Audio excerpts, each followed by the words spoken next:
বাংলার সরকারি কর্মচারীদের অপেক্ষা শেষ হতে চাইছে না। আর মাত্র কয়েকটা দিন পরেই ২০২৫ সাল শেষ হয়ে যাবে, কিন্তু এখনও অবধি পঞ্চম বেতন কমিশনের আওতায় বাংলার সরকারি কর্মচারীদের ডিএ মামলার রায়দান কিন্তু হচ্ছে না সুপ্রিম কোর্টে। কবে হবে এই নিয়েও প্রশ্ন উঠছে বারংবার। এরই মধ্যে আবার এলো খারাপ খবর। হ্যাঁ বন্ধুরা, একদমই ঠিক শুনেছেন। সম্পূর্ণ বিষয়টি ডিটেলসে আলোচনা করব। তার আগে চ্যানেলে নতুন হলে চ্যানেলটিকে সাবস্ক্রাইব করে বেল আইকনটি বাজিয়ে অল নোটিফিকেশন অন করে দিন এই ধরনের ডিএ সম্পর্কিত সব ছোট বড় আপডেট ঠিক সময় মতো পেতে। বন্ধুরা, আপনারা জানেন দেশের সর্বোচ্চ আদালত সুপ্রিম কোর্টে ঝুলে রয়েছে পশ্চিমবঙ্গের দীর্ঘদিনের প্রতীক্ষিত ডিএ মামলা। আর এদিকে পশ্চিমবঙ্গের লক্ষ লক্ষ কর্মরত এবং সরকারি পেনশনভোগীদের অপেক্ষা যেন শেষ হওয়ার নামই নিচ্ছে না।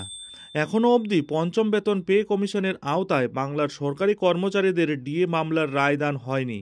কবে হবে সেই নিয়েও কোনো আপডেট নেই। আর এই ডিএ মামলার রায় এত দেরি হওয়ার কারণে স্বাভাবিকভাবেই মন খারাপ সকলের। তবে এসবের মধ্যেই আবার একটি বড় মন্তব্য করলেন কনফেডারেশন অব স্টেট গভর্নমেন্ট এমপ্লয়িজের সাধারণ সম্পাদক মলয় মুখোপাধ্যায়। দেশের সর্বোচ্চ আদালত সুপ্রিম কোর্ট পশ্চিমবঙ্গ রাজ্য সরকারকে আগেই ডিএর 25% মিটিয়ে দেওয়ার নির্দেশ দিয়েছিল। এর জন্য 6 সপ্তাহ সময়ও দেওয়া হয়েছিল, কিন্তু ওই সময়সীমার মধ্যে রাজ্য সরকারি কর্মচারীদের ডিএ দিতে পারেনি রাজ্য, বরং আরও 6 মাস সময় চেয়ে নেয় রাজ্য সরকার। আর এদিকে গত 12ই নভেম্বর এবং 13ই নভেম্বর মাননীয় সঞ্জয় কারোল এবং পি.কে. মিশ্রের বেঞ্চ থাকলেও ডিএ মামলার সাপ্লিমেন্টারি কজ লিস্ট ডিএ মামলার রায় ঘোষণার কোনো বার্তা কিন্তু নেই। ফলে এই মুহূর্তে রায় কবে হবে তা এখনও বলা সম্ভব হচ্ছে না। এর ফলে নতুন করে বাংলায় ডিএ মামলা নতুন করে বিষ বাও জ্বলে। কবে চূড়ান্ত শুনানি হবে এর উত্তর কারোর জানা নেই। অপরদিকে এই নিয়ে মানুষ নানা মন্তব্য করছে। একজন লিখেছেন, আপনাদের লড়াইকে সম্মান জানিয়ে বলছি যে জাজ দ্বয়ের ডিএ মামলার রায় দেবার কথা, খুব সম্ভবত রায় দেবার আগেই তারা অবসর নেবেন। আবার নতুন ওই বেঞ্চ বা টেবিল গঠন হবে, তারপর তারা বলবেন আমরা তো এই মামলার ব্যাপারে কিছুই জানি না, তাই আবার নতুন করে শুনানি শুরু হোক। এই বিষয়ে একজন আরও লিখেছেন, এই রায় ভোটের পরে বেরোবে, তার আগে নয়, দিদি মোদির খেলা। আপনারা কি বুঝেও বোঝেন না? একটা রায় বেরোতে 6 মাস সময় লাগে, অথচ চোরেরা জেল খেটে বেরিয়ে গেল। তখন কি সুন্দর রায় হয়ে যাচ্ছে? আর একটা সামান্য একটা ডিএ কেস, তার রায় বেরোতে 6 মাস লাগে।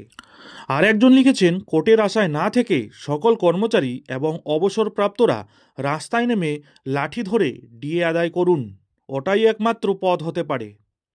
কেন্দ্রীয় সরকারি কর্মচারীদের হারে রাজ্যকেও ডিএ দিতে হবে, এই দাবিকে সামনে রেখেই শুরু হয়েছিল এই মামলাটি। State administrative tribunal Kolkata high court হয়ে মামলা গড়িয়েছে দেশের সর্বোচ্চ আদালত সুপ্রিম কোর্ট পর্যন্ত। 2022 সালে কলকাতা হাইকোর্ট সরকারি কর্মচারীদের পক্ষে রায় দিয়েছিল। উচ্চ আদালত বলেছিল ডিএ রাজ্য সরকারি কর্মচারীদের অধিকার, কর্মীরা কেন্দ্রীয় হারে তা পাওয়ার যোগ্য। কিন্তু সেই রায়কেই চ্যালেঞ্জ করে দেশের সর্বোচ্চ আদালত সুপ্রিম কোর্টের দ্বারস্থ হয়েছিল রাজ্য। সুপ্রিম কোর্ট রাজ্যকে বকেয়া ডিএর 25% মিটিয়ে দিতে নির্দেশ দিয়েছে, কিন্তু রাজ্য সরকার শীর্ষ আদালতে আবেদন করেছে আরও প্রয়োজন সময়ের। আর্থিক সংকট রয়েছে এই মুহূর্তে। তাছাড়া 2025-2026 অর্থবর্ষের বাজেটে বকেয়া ডিএ সংক্রান্ত কোনো বরাদ্দ ছিল না।